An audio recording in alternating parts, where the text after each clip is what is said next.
Intraday के अंदर support and resistance best proper तरीके से कैसे मार्क किया जाता है, उनका कहाँ पर और कैसे यूज़ होता है। साथ में जब भी हम कोई सपोर्ट या फिर रेजिस्टेंस को मार्क करते हैं तो वहाँ पर हमारी साइकोलॉजी क्या होनी चाहिए, क्या मार्केट सपोर्ट और रेजिस्टेंस पे कौन सी साइकोलॉजी को फॉलो करता है, उन कॉन्सेप्ट्स को हम यहाँ पर इस सीरीज़ के अंदर बहुत ही ज़्यादा डिटेल के अंदर सीखेंगे। Step by step, one by one में आपको प्रॉपर तरीके से लेवल मार्क करना, उनकी साइकोलॉजी को समझाना। कई बार जैसे मार्केट के अंदर लोग किसी लाइन को सपोर्ट और रेजिस्टेंस की तरह मार्क करते हैं, कई लोग जोन बना करके उसको मार्क करते हैं, कई लोग कैंडल बनती है किसी भी तो उस बॉडी को मार्क करते हैं सपोर्ट या फिर रेजिस्टेंस की तरह, या फिर कई बार विक्स बन जाता है तो उनको कन्फ्यूजन होता है कि यहाँ पर हमें विक्स का क्या यूज़ करना है, क्या विक्स को भी सपोर्ट की रेजिस्टेंस की तरह मार्क करना है या फिर सिर्फ बॉडी को ही यूज़ करना है। तो हर एक चीज़ यहाँ पर बहुत ज़्यादा डाउट होता है उनको, और प्रॉपर तरीके से अगर आपको चीज़ें पता नहीं हैं कि विक्स का क्या यूज़ होता है, बॉडी का क्या कहाँ पर यूज़ होना चाहिए, कहाँ पर सिर्फ लाइन का यूज़ होना चाहिए, जोन कहाँ पर मार्क करना चाहिए, क्या जोन का यूज़ है भी या फिर नहीं, तो हर एक चीज़ आपको यहाँ पर इन सीरीज़ के अंदर डिटेल के अंदर सीखने को मिलेगी। तो अगर आप इस सीरीज़ को कंटिन्यू चाहते हो कि वन बाय वन नेक्स्ट इसके कंटिन्यूशन में वीडियो आए ज़्यादा से ज़्यादा, तो सपोर्ट एंड रेजिस्टेंस यहाँ पर जितने ज़्यादा कमेंट करोगे मैं इसकी नेक्स्ट वीडियोस कंटिन्यूशन में यहाँ पर बनाऊँगा। तो आज की यहाँ पर वीडियो हम जो है स्टार्ट करते हैं। प्रॉपर सपोर्ट एंड रेजिस्टेंस जो लेवल होते हैं मार्क करना किस तरीके से किए जाते हैं। तो अगर मार्केट कहीं पर ओपन होता है, सपोज यहाँ पर ओपन होता है और हमें लेवल्स को मार्क करना है कि रेजिस्टेंस कहाँ पर है, सिर्फ पहले रेजिस्टेंस को हम प्लान करते हैं। तो बस उससे प्रीवियस चार्ट के अंदर हमें जा कर के एक चीज़ देखना है कि मार्केट कहाँ से घूमा है।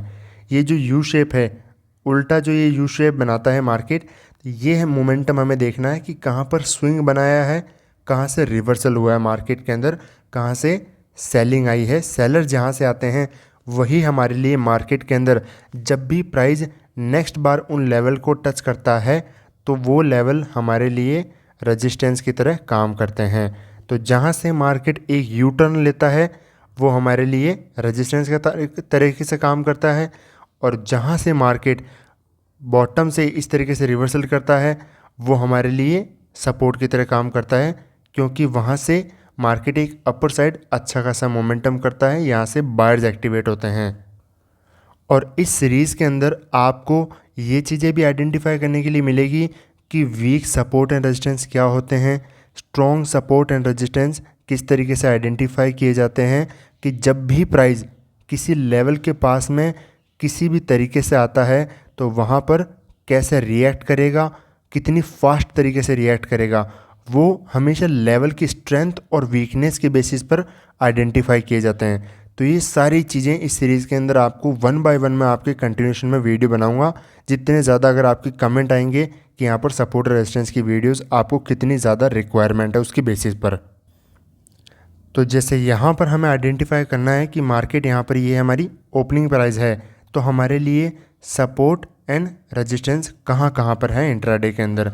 मार्केट कहाँ से एक यू टर्न लिया यहाँ पर, तो ये लेवल हमारे लिए एक रेजिस्टेंस की तरह काम करेगा, जिसे हम R1 का नाम देंगे। क्यों? क्योंकि ये पहला इमीडिएटली रेजिस्टेंस होगा हमारे पास में। सेकंड, जब भी मार्केट ये यहाँ से स्विंग लिया तो जहाँ पर भी मार्केट ने अच्छी खासी सेलिंग दिखाई है, यू टर्न लिया है, तो ये लेवल एक इम्पॉर्टेंट रेजिस्टेंस की तरह काम करेगा, इसे हम R2 का नाम देंगे। ये इंट्राडे के अंदर जब भी मार्केट इनके पास में आएगा तो यहाँ पर रेजिस्टेंस की तरह काम करेगा। अब मैंने ये लेवल आपके लिए मार्क कर दिया है यहाँ पर। अब एक चीज़ देखो, मार्केट में यहाँ पर बाइंग का मोमेंटम आया है ना, बट इससे नीचे इसको टच करने से पहले ही यहाँ पर बार बार मार्केट सेलअप का दिखाने लग गया।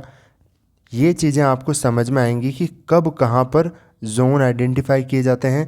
पहले मैं आपको बेसिक से लेके बहुत एक इम्पॉर्टेंट, बेसिक भी नहीं, बहुत इंपॉर्टेंट चीज़ें यहाँ पर हर एक वीडियो में सीखने को मिल रही है। जैसे यहाँ पर सपोर्ट रेजिस्टेंस के बारे में, यहाँ पर हम जोन भी आइडेंटिफाई करना इसके नेक्स्ट वीडियो में सीखेंगे। बट अभी यहाँ पर रेजिस्टेंस हमने मार्क किया तो ये हमारा रेजिस्टेंस हो गया यहाँ पर मार्केट के लिए। अगले दिन चलते हैं, वापस जैसे मार्केट यहाँ पर ओपन हुआ, ये हमारी ओपनिंग प्राइस है। तो यहाँ पर मार्केट में सेलर्स कहाँ से आए, ये मार्केट ने यहाँ से यू टर्न लिया है। जहाँ से मार्केट यू टर्न लेता है वहीं पर मार्केट में जैसे सेलर्स एक्टिवेट होते हैं, तो ये लेवल हमारे लिए हो गया रेजिस्टेंस की तरह काम। तो ये हमारा इंट्राडे के लिए R1 रहेगा। यहाँ पर मार्केट ओपन हुआ, प्रीवियस चार्ट के अंदर हम देखेंगे कहाँ पर हमारा R1, R2, R3 जो भी रेजिस्टेंस होगा कहाँ पर होगा। तो मार्केट कहाँ से घुमा है, ये यहाँ से मार्केट सेलिंग के अंदर आया है, तो ये मार्केट में हमारा हो गया R1। तो यहाँ पर मार्केट ओपन हुआ बिल्कुल R1 के पास में, तो इमीडिएटली रेजिस्टेंस के पास में से सेलिंग आ गई। अब एक यहाँ पर ये स्विंग्स भी हैं जहाँ से मार्केट सेलिंग के अंदर ही क्लोज़ किया है। तो यहाँ पर मार्केट जो है देखो, ये लेवल भी बहुत इंपॉर्टेंट होते हैं, ये हमारे लिए R2 की तरह काम करेंगे क्योंकि ओपनिंग पहले इन लेवल के पास में हुई है, फिर मार्केट इस लेवल के अंदर आके क्लोज़ करता है। मैं आपको वीकनेस, स्ट्रेंथ, साथ में साइकोलॉजी कहाँ पर यूज़ होती है, कौन कौन से मेक एंड ब्रेक मार्केट के अंदर कॉन्सेप्ट्स होते हैं मार्केट में, हर एक चीज़ सिखाऊंगा। बट अभी हर एक चीज़ यहाँ पर बता दूंगा तो आप यहाँ पर हो जाओगे कंफ्यूज, जो कि ये लेवल इंपॉर्टेंट है। तभी मार्केट यहाँ से मोमेंटम आया और फिर यहाँ पर आकर के इतना अच्छी तरीके से यहाँ पर रिस्पेक्ट किया और एक इम्पॉर्टेंट लेवल से वापस कंटिन्यूशन में गया नीचे की तरफ। यहाँ से मार्केट के अंदर एक अच्छी खासी सेलिंग आई है। तो जहाँ से मार्केट में अच्छी खासी सेलिंग आई है वो लेवल जहाँ से मार्केट यू टर्न लिया है, सिंपल बस इतना देखना है कि मार्केट यहाँ पर हम देख रहे हैं, सपोज इसे प्रीवियस चार्ट में देखेंगे कहाँ पर मार्केट यू टर्न लिया है, यहाँ से मार्केट घूमा है, तो ये लेवल हमारे लिए एक रेजिस्टेंस की तरह काम करेगा। मार्केट यहाँ पर ओपन हुआ, इसके पास में गया भी नहीं, इमीडिएटली सेलिंग के अंदर कन्वर्ट हो गया। बट हमेशा मार्केट में प्रॉपर सपोर्ट एंड रेजिस्टेंस हमेशा रिस्पेक्ट करते हैं। तो जब भी मार्केट धीरे धीरे जिस भी तरीके से यहाँ पर आया रिस्पेक्ट किया, बट जब यहाँ से इसको ब्रेक किया तब देखो आप कितना बड़ा ब्रेकआउट हुआ है यहाँ पर मार्केट के अंदर, कितनी बड़ी बड़ी कैंडल्स बना करके मार्केट धीरे धीरे या फिर कितना फास्ट यहाँ से अपर साइड की तरफ मोमेंटम किया। तो हमेशा प्रॉपर रेजिस्टेंस मार्केट में रिस्पेक्ट करते हैं, काम करते हैं, बट आपको आइडेंटिफाई करना आना चाहिए, साथ में कब यूज़ करना है, वीकनेस, स्ट्रेंथ, इन सब के जो कॉन्सेप्ट होते हैं वो भी यहाँ पर आपको जानना चाहिए, वो आपको धीरे धीरे इन वीडियोस के अंदर पता चले। अब यहाँ पर हम सपोर्ट का जो कॉन्सेप्ट होता है किस तरीके से आइडेंटिफाई किया जाता है उसका पहले कॉन्सेप्ट हम यहाँ पर सीखते हैं, उसके बाद में जाकर के हम चार्ट पर जाकर के इसको मार्क करेंगे और मार्केट में कौन कौन से अलग अलग तरीके से भी कोई सपोर्ट फॉर्मेशन जो होता है वो भी सीखेंगे। तो जब भी मार्केट यू टर्न लेता है किन्हीं लेवल्स के पास में से, यहाँ पर मार्केट में बायर्स एक्टिवेट होना शुरू करते हैं। तो जब भी market next time in levels के पास में आता है, ये हमेशा एक सपोर्ट की तरह ऐड करेंगे क्योंकि यहाँ पर बायर्स आए हुए हैं। जब भी यहाँ से बायर्स एक्टिवेट होते हैं बड़ा मोमेंटम होता है, ये हमारे लिए हमेशा एक सपोर्ट की तरह, एक स्ट्रॉन्ग सपोर्ट की तरह काम करता है। सिर्फ इतना याद रखना है, सिंपल। यू टर्न अगर यहाँ से लिया है ये हमारे लिए सपोर्ट हो गया, यू टर्न यहाँ से लिया है ये हमारे लिए रेजिस्टेंस हो गया। इनके अंदर सपोर्ट्स के अंदर जब मार्केट कई बार सपोज डायरेक्टली यहाँ से घूमता है, ये यू टर्न आपने लिया मार्केट ने, यहाँ पर आपको सपोर्ट आइडेंटिफाई हो गया, मार्केट यहाँ पर ओपन हो गया, तो आपको क्लियर माइंड में रहता है कि ये लेवल मेरे लिए सपोर्ट S1 की तरह काम करेगा क्योंकि मार्केट यहाँ पर ओपन हुआ है इसके पास में। बट मार्केट यहाँ पे इस तरीके से सेलिंग के अंदर यू टर्न ले रहा हो, यहाँ पर बार बार नेगेटिव के अंदर ही क्लोज कर रहा हो और मार्केट यहाँ पर ओपन हो जाता है, तो हमारा क्या थॉट प्रोसेस होना चाहिए, हमारी साइकोलॉजी क्या होनी चाहिए, कैसे सपोर्ट को फॉर्मेशन होते हुए देखना चाहिए, कैसे सपोर्ट आइडेंटिफाई करना चाहिए।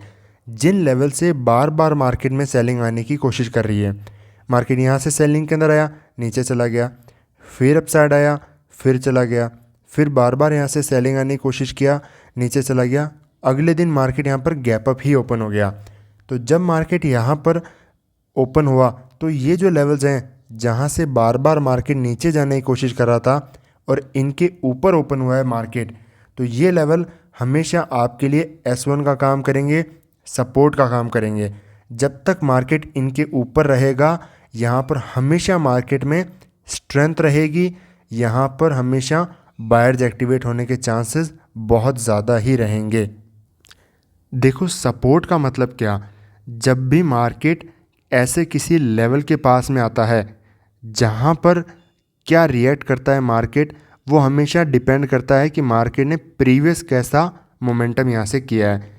अगर मार्केट यहाँ पर यू शेप के अंदर अपसाइड के अंदर मोमेंटम करके गया, अपसाइड के अंदर एक बड़ा मोमेंटम करके गया है, तो ये हमारे लिए स्ट्रॉन्ग सपोर्ट की तरह काम करेगा। मतलब जब भी मार्केट यहाँ पर ओपन होगा हमेशा पहला काम यही होगा कि यहाँ पर हमेशा बायर्स एक्टिवेट फास्ट होंगे।